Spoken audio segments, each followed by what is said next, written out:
Olá, graça e paz. Dando continuidade aos nossos pequenos textos, grandes verdades, vamos ver hoje terminando as nossas meditações no livro de Provérbios. Nós vamos ver em Provérbios 30, de 2 a 9, que a palavra de Deus é pura. Esses provérbios são provérbios do rei Agur. A Bíblia não fala muito sobre rei Agur. Existem muitas especulações, mas acredita-se que eles foram reis de Israel, pouco citados. Outros acreditam que pudesse ter sido Salomão, usando um pseudônimo, né? Mas essa teoria é a menos aceita.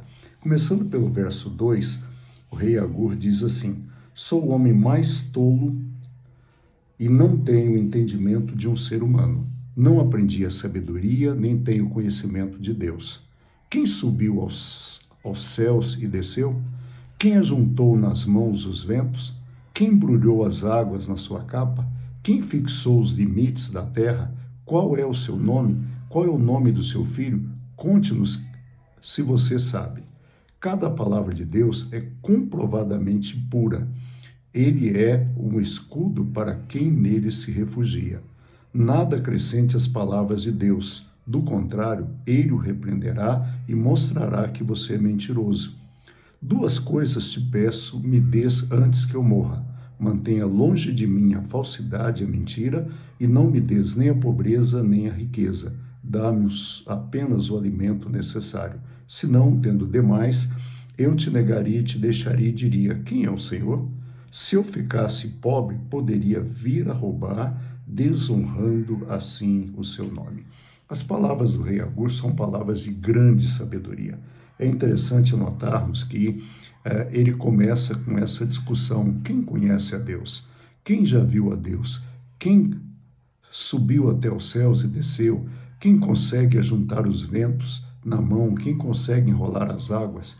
Quem é essa pessoa? Dá o seu nome, dá o nome do seu filho. Ou seja, ninguém subiu aos céus e ninguém voltou dos céus. Apenas Jesus veio dos céus, esteve na terra e voltou para Deus. Nenhum outro ser humano sabe disso. Mas mesmo não sabendo isso, o rei Agur faz questão de dizer: cada palavra de Deus é comprovadamente pura. Ele é escudo para aqueles que nele se refugiam. E ele faz questão de dizer para não acrescentar nada.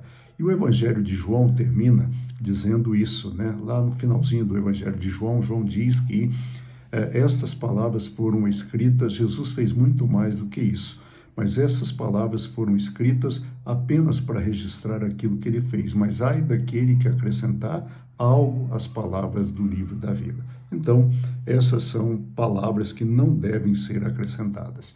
E o rei Agur termina pedindo a Deus duas coisas. Duas coisas te peço, que me dês antes que eu morra. Mantém longe de mim a falsidade e a mentira. Essas duas coisas destroem o caráter do ser humano, a falsidade e a mentira. A falsidade, ela mata, e a mentira destrói. E essas duas coisas precisam ser evitadas porque elas são muito próximas de nós. Ou seja, são duas coisas que infelizmente se tornaram socialmente aceitas, mas que são erradas.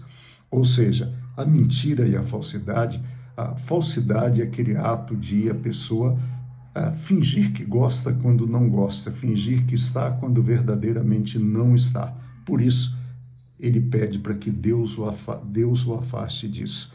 Mas ele termina dizendo a Deus que não dê a ele nem a pobreza, nem a riqueza, mas apenas o alimento necessário. E ele justifica por quê. Ele diz: Senhor, porque se eu tiver demais, eu te negaria e te deixaria e diria: quem é o Senhor? É interessante notarmos que muitas vezes a bênção de Deus afasta as pessoas do Senhor da bênção.